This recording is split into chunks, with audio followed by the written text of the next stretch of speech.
আসসালামু আলাইকুম। বাংলাদেশের প্রিয় দাদা বাবুরা আর ইন্ডিয়ার প্রিয় দাদা বাবুরা, এবার আমাদের শপিং কিন্তু ডান হয়ে গেছে। এবার আমরা গরুর মাংস দিয়ে সারাই দিব আমাদের শপিং।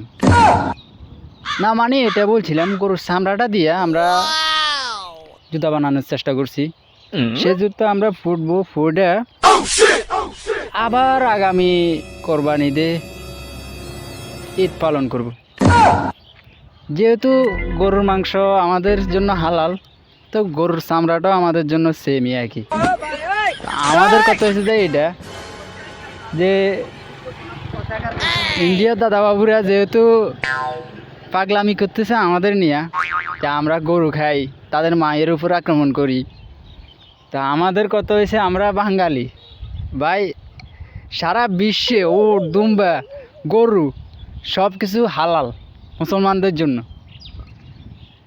এইটা নিয়ে ইন্ডিয়াতে যে একটা তোলপাট ভাই, দেখেন তারা কি করতেছে, আমাদের মুসলমান ভাইদের উপর যে আক্রমণটা করতেছে।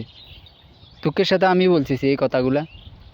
একটা জিনিস ভাবেন, আমরা আমাদের টাকা দিয়ে আমরা গৃহপালিত পশু আমরা নিজে জবাই করে খাবো, যেটা আমাদের জন্য কোরবানি হালাল। এবার থেকে কি নাকি ইন্ডিয়াতে করে দিছে, ধরেন পশ্চিমবঙ্গে গরু যদি জবাই করা হয় মানুষ জবাই করে দিব। এটা জিনিস ভাবেন। আর আমাদের বাংলাদেশে তারা ফাটারের জায়গাত বলি দেয় আল্লাহর নাম ছাড়া, তারা তাদের ধর্মের যেটা মন চায় এটা দিয়ে জবাই করে। আমরা কি তাদের এসবগুলো নিয়ে মাথা বোলা করি? এটা জিনিস ভাবেন না, আমরা গরু জবাই করলে তাদের জ্বলে, আর তারা অথচ ফাটারে কীভাবে জায়গাত থোতাই দিয়ে। ভাই কথা সোজা। এখন আবার মোদির কিছু অবৈধ সন্তান আছে না, তারা আবার এনে কমেন্ট করবো উল্টাপাল্টা খারাপ কমেন্ট করব। তা আমরা কি এগুলো জানি না মোদির এগুলো অবৈধ সন্তান? তা আমার কথা হচ্ছে ভাই শুনো, বাংলাদেশ কিংবা যে কোনো রাষ্ট্রে মুসলমান একে অপরের ভাই ভাই।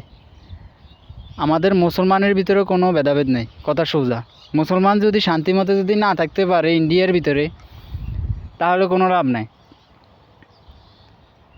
আমার কথা হচ্ছে যে এটা যে আমরা মুসলমান জাতি, আমাদের যে কোনো রাষ্ট্রে মানে যে কোনো রাষ্ট্রে আমাদের ভাইরা থাকতে পারে, মুসলমান ভাইরা।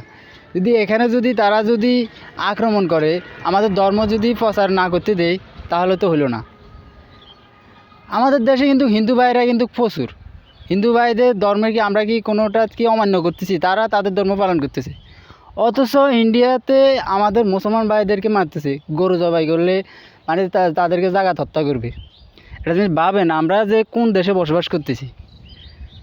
আঙ্গ দেশে তারা কিন্তু ফাঁড়া বলি দেয়, অথচ আমরা এগুলো নিয়ে কোনো বাধা দিই না। তাদের ধর্ম তারা পালন করতেছে, আমরা কি এটা নিয়ে বাধা দিতে পারবো? অথচ হে রাষ্ট্র ইন্ডিয়ার রাষ্ট্রে কিন্তু আমাদের মুসলমান ভাইদের উপর আক্রমণ করতেছে। বিষয়টা ভাবা যায়। আমার কথা হচ্ছে ভাই সোজা, ইসলাম ধর্মে আমাদের যত ভাইরা আছে যে কোনো রাষ্ট্রে, তাদের ধর্ম আমাদের ধর্ম আমরা পালন করব, তাদের ধর্ম তারা পালন করবে। তো আমার কথা সোজা, ইন্ডিয়া আঙ্গ মুসলমান আর কই দেখ, আর এই রাষ্ট্রে যত মানে বিধর্মী আছে যে সেগুলোর এই রাষ্ট্রে আর কই দেখ। যেহেতু ইন্ডিয়ার মাদারল্যান্ড হয়েছে যায় ইসরায়েল, আর ফাদারল্যান্ড হয়েছে যায় আমেরিকা। তা আমার কথা সোজা ভাই, তাদেরকে নিয়ে যান, আমাদের মুসলমান ভাইদেরকে দিয়ে দেন। কথা সোজা, লাউড অ্যান্ড ক্লিয়ার। আমাদের মুসলমান ভাইদের উপর কোনো প্রকার আক্রমণ যেহেতু না হয়, আমরা চাই এতটুকু। আর তাদের ধর্ম তারা পালন করুক, কথা সোজা। আসসালামু আলাইকুম, ভালো থাকবেন।